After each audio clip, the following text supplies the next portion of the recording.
Welcome to whatever we end up calling this series. My name is Grant, and I'm here with Joseph. Good to see you, man. This is quite momentous, I got to say. It's November 6th, 2024, and everybody knows what just happened, the election yesterday, and the takes are rolling in. The blame game has begun, and people are sharing their thoughts. So I thought a fun format for this would be for us to go through all the brilliant minds of Twitter and review some of the takes, basically torture ourselves with this. I thought you were crazy at first, but actually, let's take a look. I'm kind of curious now. So if you look here, and I'm not sure if this was your experience as well, but my impression was that the vibe today was not actually that apocalyptic. I mean, I remember 2016, the genuine shock that people had when you would talk to them. I'm not really getting that feeling when I went into work today or any of that. No, but I mean, I think people had years to prep for this. There was a bit of hope that Kamala brought for Democrats, but it deflated the more the reality of the campaign set in. And the reality of her substance or lack thereof as a candidate set in. There was this illusion of a late momentum shift towards Harris that was a complete mirage. And there was all this spin coming from the Harris campaign in the last few days, especially on the idea that late deciding independents were breaking their way or something like that. But even if that was happening, that isn't actually a data-driven argument for why you're going to win.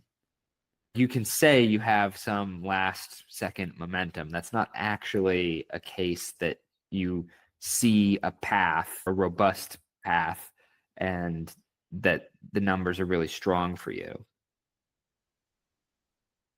But there was that little mirage of confidence, or at least spin that seemed like confidence. But at the same time, something about the end felt a little desperate as well. Yeah, no, I agree. It got negative in the last month, I would say. What I found interesting is the turn of the page moment, that could have worked if it could have sustained itself, which I don't think it could have, just because of the contradictions of Harris as a candidate and the party, really. The media and even the party would start to ask to themselves, okay, well, why vote for Kamala? In terms of the debate, personality-wise, she handled him decently well, right? I think she outperformed her expectations in that regard. But you still heard from undecided voters and independents after that debate, well, wait, I don't really know what she stands for. And I think that's where it actually started. Yeah, because Trump was wobbly in the debate for sure. I don't think he really figured out how to angle Harris yet. He seemed very obsessed with trying to paint her as a secret conviction politician, which she is not. Painting her as a communist, yeah, that wasn't a great line. No, I think it sounds like your uncle on Facebook ranting. It doesn't really land. Well, and it just doesn't match the reality, right? I mean, if she was some extremist, maybe that'd be one way of expressing it. Ultimately, I do think the Trump campaign kind of figured this out in a way, but it's a bit late, but yes, she's not really an ideologue. She's just was running as nothing. Mm-hmm. She was running on the vibe, right? And I think the Democrats got insecure about this. I think that's why they try to the more they try to paint her as like a candidate of like substance and policy, the more obvious that got. And I think that's why all of a sudden there was a major shift in the last couple of weeks of the candidacy towards basically running as the Biden campaign. It was running as democracy versus fascism. That was the Biden campaign, really. Yeah. So she trashed any sort of differentiation she could have set for herself as a candidate, I think. Even if you didn't see like a dramatic swing in the polls or in her approvals. I remember reading that working class voters, when you presented them with Harris's different arguments, the one they found the most repulsive was actually the Nazi threat to democracy stuff, and arguing on substance was seen as better, but obviously there were contradictions of the campaign that got in the way of doing that, including Harris's running as nothing, but her past includes advocating for some quite unpopular policies. Both the centrists in the Democratic Party will point towards maybe her left-wing policies from the past, but also it's another contradiction how she treated nonviolent offenders, as Gabbard destroyed her first presidential run with. The contradictions within the coalition, I think, forced them into trying to... You've got her running ads targeting Muslims about how she's going to bring peace in the Middle East, and she's got ads targeting Jews about her support for Israel simultaneously. And I mean, actually, even Trump kind of did the same thing, really. I think Trump played it better. I think it's more believable in the sense of like, it's kind of like, I have a good relationship with Netanyahu, so I can get this over with, which I don't know how, I mean, he does. Apparently, privately, he does not like Netanyahu. Yeah, no, I agree. I think the thing is, it's not believable because of her role in office. Yeah, I mean, the Trump administration and his kind of I'm a deal maker thing, you can buy that he's going to come to some kind of compromise, even though he often very pro-Israel rhetoric. Right. But I can imagine as a Muslim voter potentially thinking this guy's going to close a deal, because that is sort of how he puts himself forward. And he also been negotiating with the Middle East. And the foreign policy record in general is cleaner than the Biden-Harris administration in a lot of ways. No new wars type of thing. The problem with the Democrats is that they can't really defend their track record. And Harris couldn't really figure out, am I a break from the past or not? I mean, are we being unburdened by what has been, or are we a continuity with the Biden administration? And there was not a lot of clarity there. Right. I think Trump actually struggled to sort of thread that needle, but in the end, it didn't really matter. I think it became too apparent. I think she did it for him. Right. With the flip-flopping answers about the whole thing. I mean, she generally could not really jettison Biden. But why don't we go back to the takes document? Yeah, let's go to the takes. Do you have anything on this? This was just me introducing the general vibe, right? Because to me, well, I guess before we move on, I guess we touched on it a little bit, but there's precedent, right? People know what they're getting out of a Trump admin. Anything else come to mind of why things are deflated and not panic mode? The most plausible argument against Trump, really, the original argument against Trump. Let's go back to Hillary Clinton's run, right? She had a fairly good line, actually, and that was that Trump would abuse his position and power in a self-interested way, and that's what made him unstable. And you can at least trust me with power because I'm stable. That was Hillary's line, and she completely trashes that in the last leg of her 2016 campaign by attacking James Comey in the manner she did. She still thinks that he ruined the election for her, but really it was her response to him that... Yeah, no, I think Democrats also kind of cover asses for that too, actually. But in all reality, it was the response. I mean, I remember how unhinged James Carville acted in the last, all of her surrogates were acting unhinged. It didn't look like stability to me.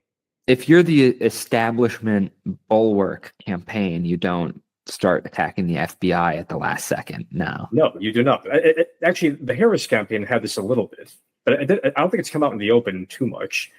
There's a tendency now, I think, among Democratic stakeholders to attack the media more. Yeah. Which honestly, that's nuts. I don't think there's a Democratic president since FDR that could survive without a good media relationship.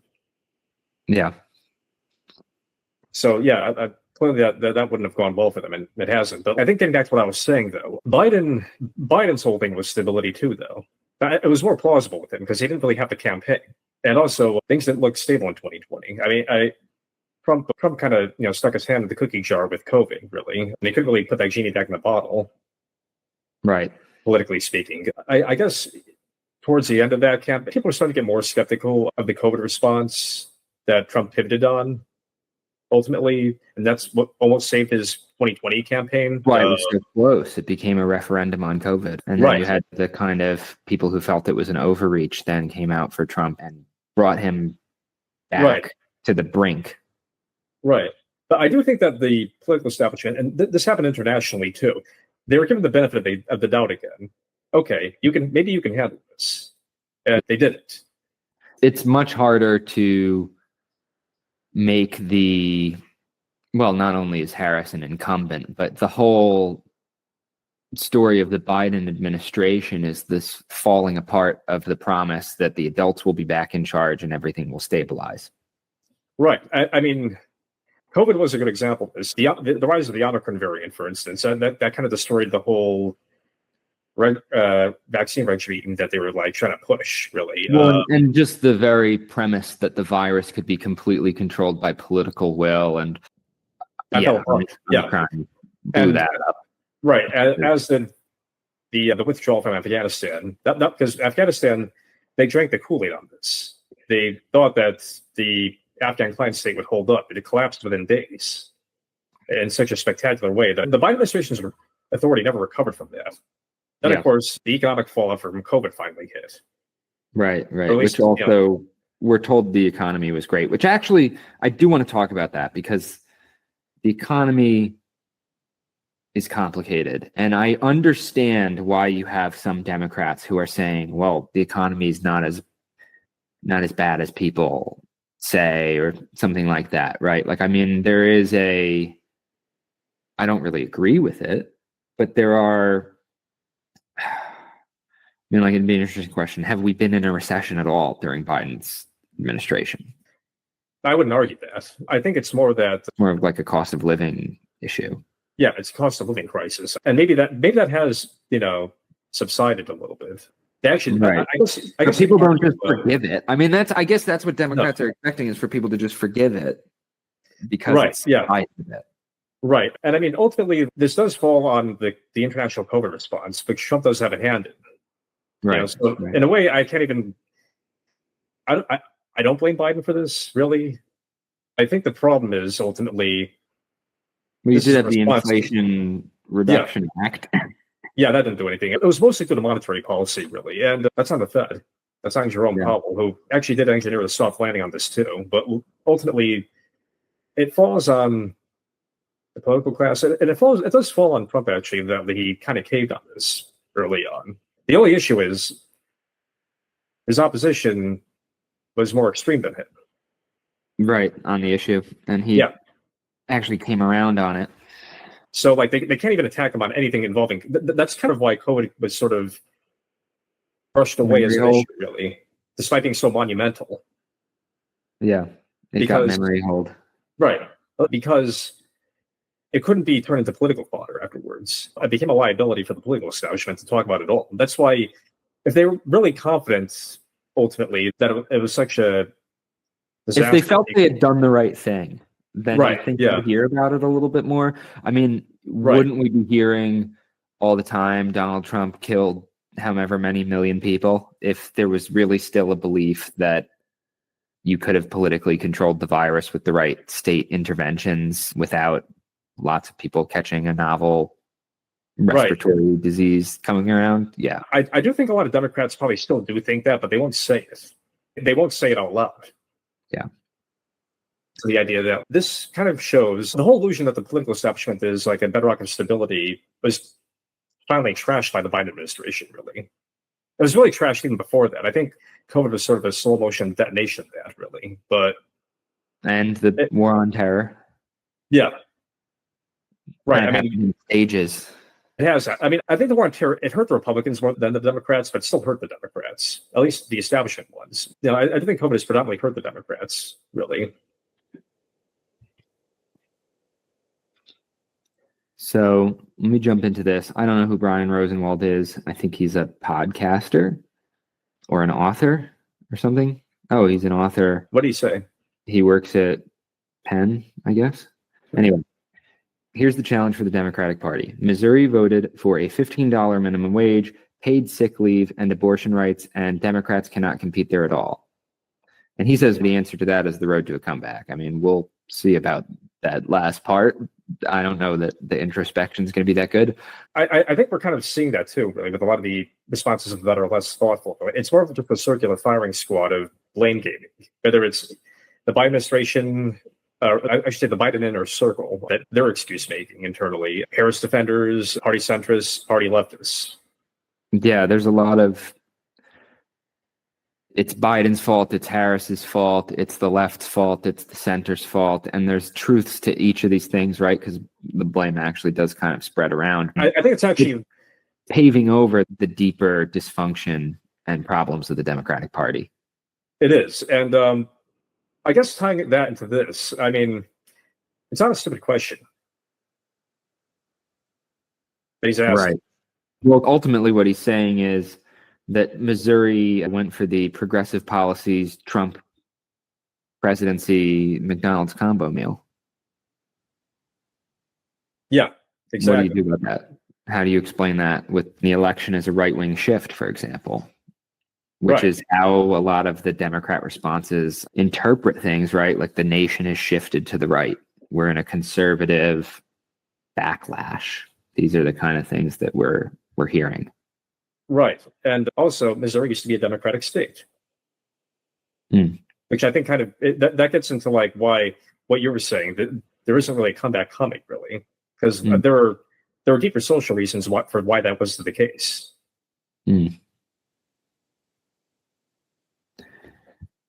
Anyway, you got anything else on this one? I know you had some thoughts on, particularly with that one abortion rights thing. Missouri isn't what anybody would call a socially liberal state, you know, in the way you normally think of as socially liberal, right? It's sort of a stereotypical Bible Belt state, historically, right? They just codified abortion rights as expansive as deep blue states, really, most of them.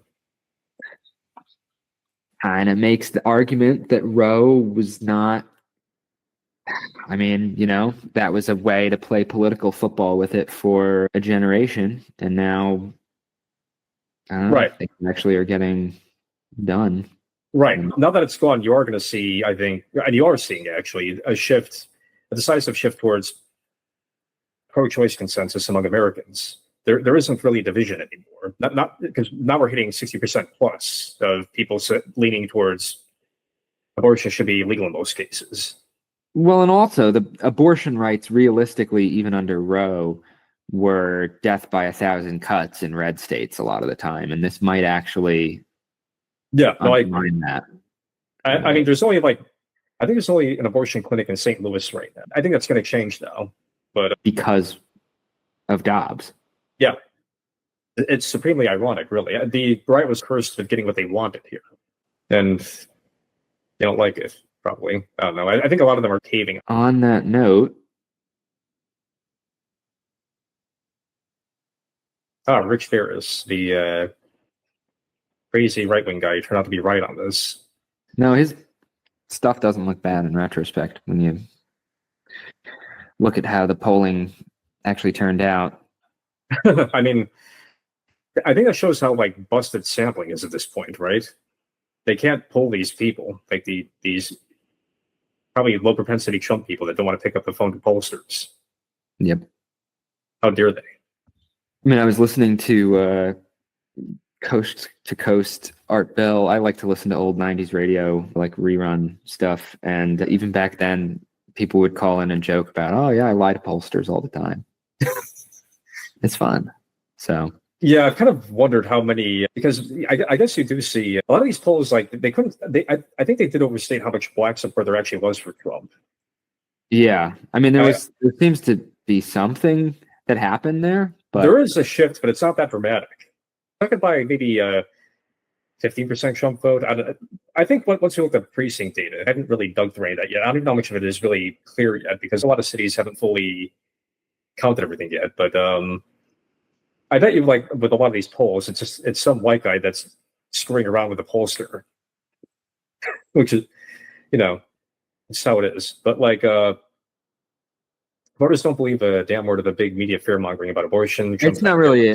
I don't really pull this up for that line per se, but Trump tied Harris among voters who believe abortion should be legal in most cases. He's the one Republican who knew how to position himself on this issue. I mean, he moderated the Republican platform on it. He was definitely deflecting like crazy on the issue, and I think like maybe, he maybe optimally for him, he would have been able to push the right a little bit harder on it. But ultimately, I don't think he wanted to risk cracking it that hard. Right. But he went pretty far. I mean, he basically said, we're done pushing this issue. It's to the states now. And maybe that is kind of a feat, really. Well, I mean, objectively, making the Republican Party less extremist on abortion, at least in their platform, is... Well, do you think it'll translate? I mean, do you think they're going to keep pushing? Or do you think that they've been taught a lesson in practice? See. The party's pretty weak. And they might just be following Trump's beat at this point, but... Yeah, also, he doesn't care about it. So. No, he doesn't. But I do think it depends on the wackos in the party and how they respond to it, a trifecta, really. Well, Trump's less ideological than the wackos in the GOP, really. Right. Yeah, he is.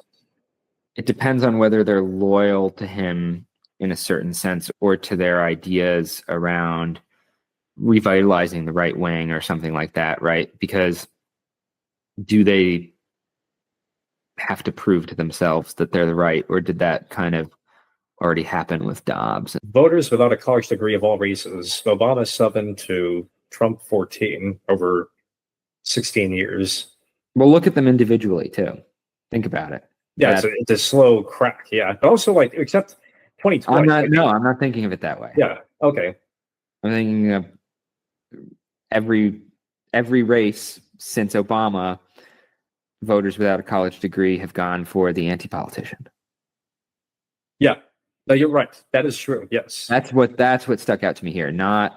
I wasn't seeing it as a Democrat to Republican shift. No, I'm not either. I'm just pointing out here that you have both this technocratic and this Trump form of anti-political strategy, and this is what's appealing to voters without a college degree.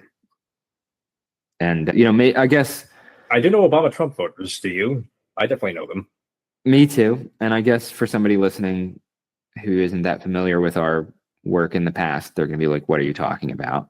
Obama and Trump had a similar relationship to the party that they ran in terms of a hostile takeover type of thing in their primaries. And right.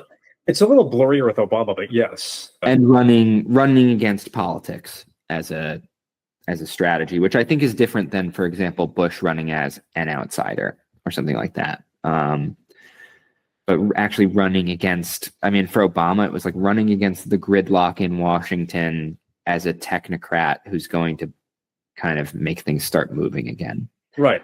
But also as like the guy that is putting aside the disastrous foreign policy consensus of the Bush years. Yeah. Yeah.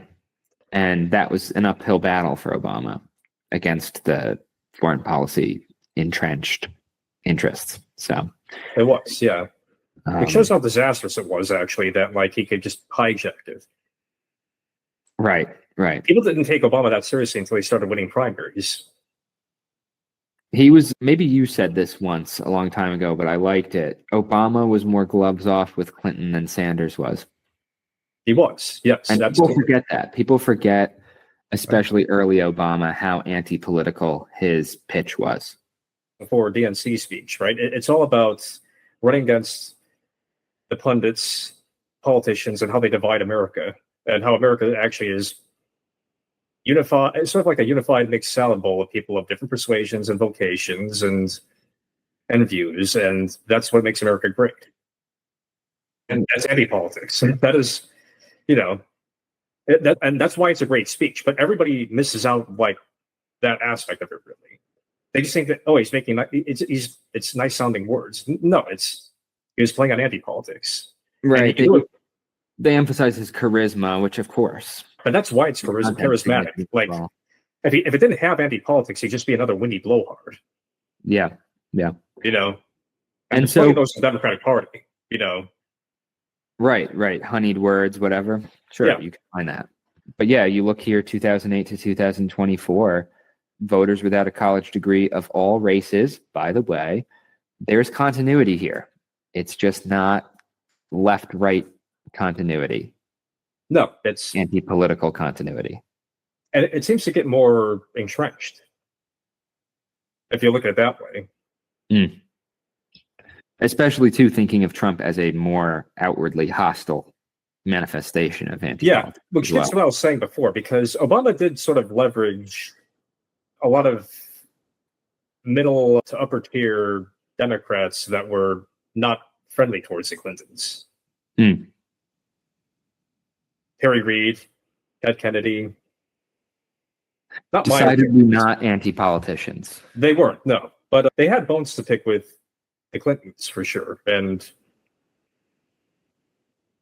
I do think that that is a factor, for sure. But, I mean, ultimately, the Clintons did effectively take over the party in good part. I think we should have, maybe this is probably too big of a Pandora's box to open right now, but yeah, I'm not doing that tonight. I was going to say at some point the running as an anti-politician, governing as an anti-politician distinction applied to Obama, and I guess contrast it with Trump. Yeah, we will at some point. I'm not doing that tonight, but anyway, it's an inevitable conversation. Yeah, but yeah. So this next conversation I'm really excited about because you've seen a little bit of the Biden-Harris back and forth blame game, right? Who's more responsible? Is it how Harris conducted the campaign? Is it Biden for not dropping out? That's a whole discussion, right? Obviously, Nate Silver has been hinting his view that Biden is largely responsible for this. I think that probably takes a lot of responsibility away from the broader issues with the Democratic Party right now. But, that being said, let's think about Biden. I also think this is really interesting. I don't think there's going to be a unified theory on this. And I think you even saw this after 2016, too. There was no autopsy. This is what's interesting about the ones I picked, because there's a lot of things blaming Biden right now, right? Sure. But I tried to zero in on the ones that are making kind of an adjacent point as well of blaming Biden, but also blaming the voters in a certain way and making a certain point about policy. So these posts should all have this in common. I think you'll get the gist of what they're trying to say after you read this. What's ARP? Let's find out. American Rescue Plan. Oh, okay. Yeah. Presented are chronic liars, and you have to find what they're lying the least about. Yeah, the voters aren't thinking about labor policy that much. Like the stuff is so inside baseball. It's all about really political class priorities and what they think voters want. That I mean, Afghanistan, okay, but like it's more like what kind of Kool-Aid they were selling about Afghanistan. They kept selling that the state would hold up. The Afghan client state would hold up. Biden was saying this. They have hundreds of thousands of people in their military. Melts away in 5 days. Right. I'm trying to convey the broader argument they're having about voters. What I was interested in the last one, actually, voters are chronic liars, right? And then this one. I'm hearing a lot of we need to win back the working class by enacting policies enacted by Joe Biden. Bracketed. So he has a point, actually, but not the point that he thinks he's making, probably. Sure. I mean, because there is a flaw in that argument. To be honest, Biden more or less probably enacted what Bernie Sanders would have with the Congress like that. Right. When you think about it. And it didn't result in like some incredible like revitalization of the Democratic Party's working class base. historical working class base, I should say. So what does that mean? But they're not going to determine that, or they're not going to figure it out. That argument again.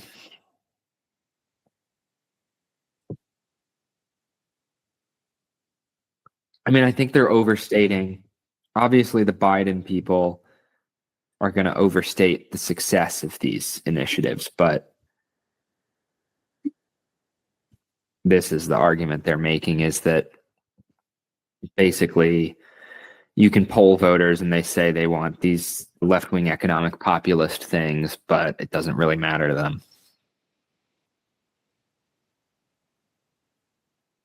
Right. Are there actually factories popping up everywhere in West Virginia? I don't know. I'd like to see some, there's parts of this that are a little sketchy. Showered with funding. I mean, like, is that not getting embezzled somewhere like COVID funding did? Right. I mean, maybe people would like your quote unquote left-wing economic policies more if they felt impacted by them. Right. But I'm sure there's a lot of pork with all this stuff.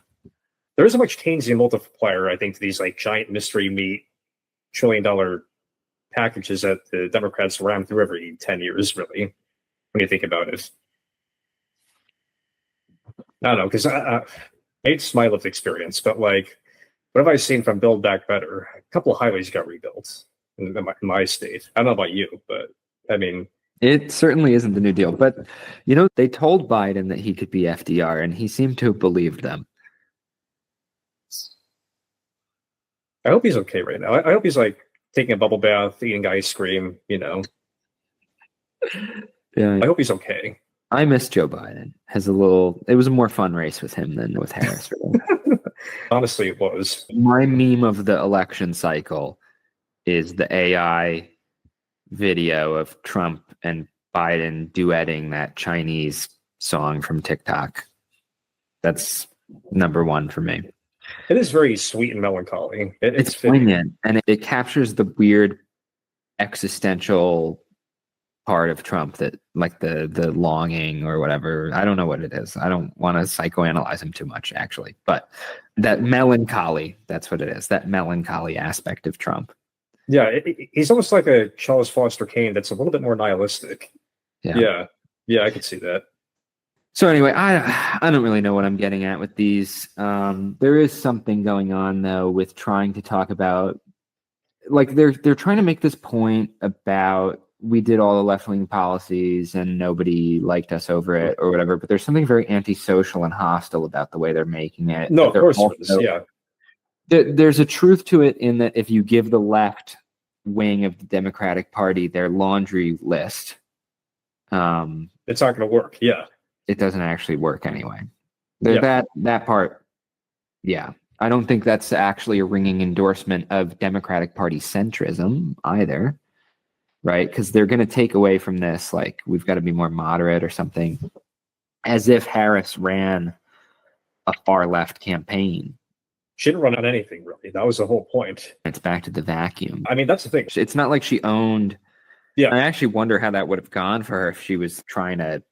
We built a ton of stuff and maybe had some tangible photo ops. If factories are supposedly popping up everywhere, okay, what would I do as Kamala Harris's advisors? I'd say go to the factories you built then. Yeah, no, totally. Show people that you're doing it and that you accomplished something. Yeah. But I mean, there's so many contradictions with that campaign. I'm sure there's an angle I'm not thinking about where that would fall apart too. They're probably afraid of like invoking inflation. I don't know. It's going to get them anyway, so you have to own it. That would be the way to go. I mean, you either have to cut Biden out entirely and be like, we're turning the page, but it's hard to do that because you were in the White House with him for 4 years. Right. But yeah, you can't cut Biden out and embrace all this stuff. And also, would people buy it? Even if you were standing in the factory, if somebody doesn't like the price of their groceries, I don't know if you can sell them on. Yeah, it's tough. You know that meme? We tried everything and nothing worked. No. Yeah, you've got to help us, Doc. We've tried nothing and we're all out of ideas.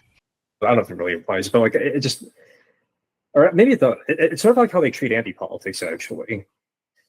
You know how Ned Flanders had like these hippie beatnik parents?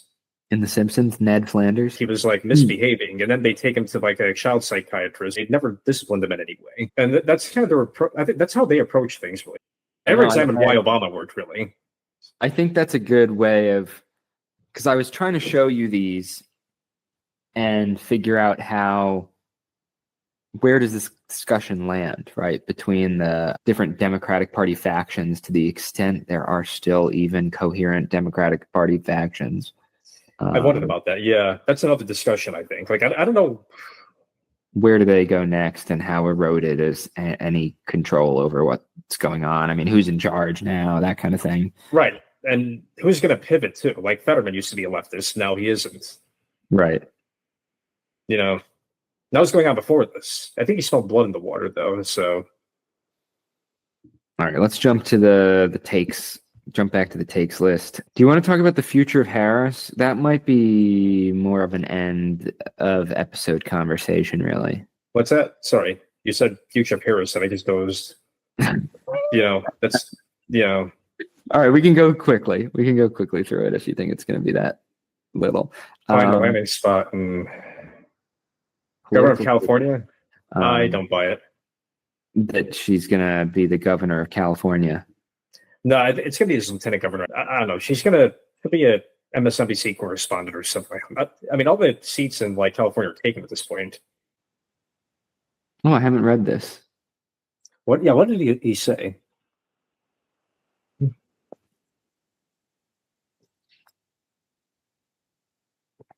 They keep talking about being willing to accept the peaceful transition of power. Harris was talking about that too. Nose feels passive aggressive. Oh man, yeah, I don't know. It's a boilerplate, really. I don't know. Well, this is. What do you think of the? He kind of tries to explain the economic conditions through the pandemic, and I don't know. This is his attempt at a deeper analysis. Deeper than America is fundamentally racist. Yeah, this is what I was looking for. This is why the Harris campaign didn't have a speech prepared to concede, when actually the night of the election it became completely apparent that mathematically she had no chance. On, when you broke down on the county level what was left and all of that, she was done. But they sent out, I don't remember who it was. Some guy. Some nobody. Yeah. We'll never hear about him again. To shoo everybody away. And they didn't write the concession or the victory speech. Maybe they wrote the victory speech. Maybe that's spin. It could be spin, right? Maybe they did write the victory speech and didn't write the concession. But yeah, I have no idea. It kind of read like something that ChatGPT would write. So I mean, the concession speech. Yeah. I mean, I guess that's the thing, too, though. I don't think they could write anything else at this point. What do you even have to say? Right. Are we suddenly going to reckon with reality after it's over? But yeah, this was the expectation. It was going to be fighting for every last vote for days. They were trying to reassure. I think their idea was, we've got to stop Trump from prematurely declaring the election over, and then he won the popular vote. Question, actually, if Hillary was a little bit more grounded about losing, do you think she had a chance for a comeback in 2020? Or do you think she was finished? I wondered that myself. I wonder if she was just too tainted after that. But at the same time, like, was there anything tough enough after that? I have to think about that. What's your gut tell you? She's formidable. She's a formidable politician. I just think she'd have to go creative. She'd have to be creative, and she would have to have handled losing much differently than she did. She would have had to learn something from having lost, instead of just disavowing responsibility. I think she would have had to have, I think she would have had to have actually, I don't know, like conceded rather than blame Russia. I don't know. Yeah. Or Bernie or whatever. I think in her book she basically blames James Comey, Vladimir Putin, Bernie. But I mean, that anyway, my point about I could believe the Harris campaign's claim that they did not have a speech written because they thought this would take days. I would have planned for the scenarios. You've got enough people on the payroll. Yeah, of course. It's sloppy. Let's put a pin in this, right? Let's look at some more introspective takes here. This guy's been interesting. He appeared already in our tweets for Harris. That's actually fun. He's a San Francisco dude who basically his argument has been like, okay, maybe the fact that, you know, people openly defecate in the street is bad and loses us some points. Maybe that's a little bit. I don't know that that's why the Democrats lost the election. No, it isn't. I was wondering about that at first, actually. Like, is Trump going to make the next 3 months a poop joke about San Francisco? You know, he didn't. But like, I was like, huh, you know, that might be an angle. Yeah, he didn't. I'm surprised. I mean, he's called Trump's angle on the cities has been crime, yes, but one that hasn't been it's been emphasized, but has it really been a centerpiece? I mean, maybe when you literally had Venezuelan gangs raiding people's apartments, that came up, but you know, it hasn't been, you know, there's plenty of video evidence in San Francisco of open air drug markets, people on fentanyl walking around in broad daylight, nothing being done about this. And, you know, the point isn't to really tough on crime, cities are scary, etc. I mean, I live in a city. I do think what he's trying to say here is, what do we have to stand on when our house isn't in order? You know what I mean? There is something here. Right. It is interesting. I have wondered about the direction of municipal Democrats, especially after 2020. You might have to lose the party. I mean, if you want to be a very successful mayoral candidate, it's about the local conditions in your city. Right. It reminds me of how we all know that story of Newsom cleaning up San Francisco and taking all the bums out and all the encampments for Emperor Xi to come over from China, right? Yeah, I remember that. But I think it does get like an interesting sort of contradiction that they can't seem to shake off in dealing with urban issues now. So it seems like every city has an issue now. So what do you say to leftists who would say that you're being a white picket fence suburbanite when you say that? I mean, like, that's a good question, actually. Personally, I imagine if you polled working class and minority people in cities, their own constituencies that they claim to represent probably don't align with them on this. No, they absolutely don't. That probably even factors into like why Trump overperformed in a lot of these. Look at the Bronx. He got like 28% of the Bronx. Yeah. I'm not saying it's Mad Max out there, by the way. No, it isn't. It isn't. Society continues on. It does, yeah. Pretty unabated, actually. But, you know, but there's problems. Yeah. Let's look at this one. I don't like to tweet much about politics, but if you respond to an overwhelming victory for people you profoundly disagree with by saying everyone is clearly stupid/evil instead of triggering profound curiosity and reflection, you are part of the problem. Reasonable. Sure. Yeah. I mean, you know, like this just stuck out to me as what maybe a sane person might say from the left right now. Right. Yeah, no, I agree. I mean, sometimes be humble, right? Right. What's that hashtag over there? Trump cheated?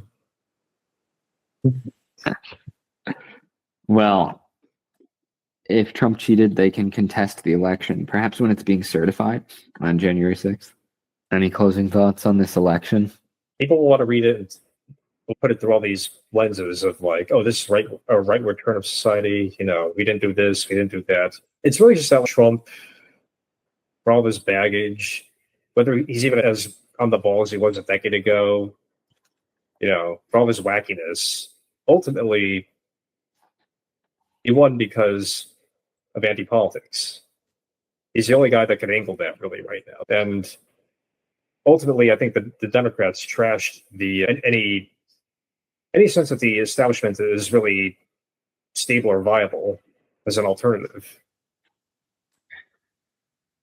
Trump's victory amounts to a public vote of no confidence in the leaders and institutions that have shaped American life since the end of the Cold War 35 years ago. Right. It's as accurate now as it was in 2016, really. Like, and it gets to what I was saying, too. Like, the counterweight, really, the only really effective counterweight they had to Trump was the idea of stability. But they undermined that themselves, really. It's sort of like how, one of the ironies, I think, really, is like how they talk about liberal democracy versus Trump. But they wound up doing pretty extraordinarily illiberal things to counter Trump, which I think Ted actually got it in his article recently, a little bit. I guess Ross Douthat also wrote something on that too, really. That was also a pretty good article. Not as good, but for the New York Times, pretty good. All right, I'm going to call it. All right. Good night.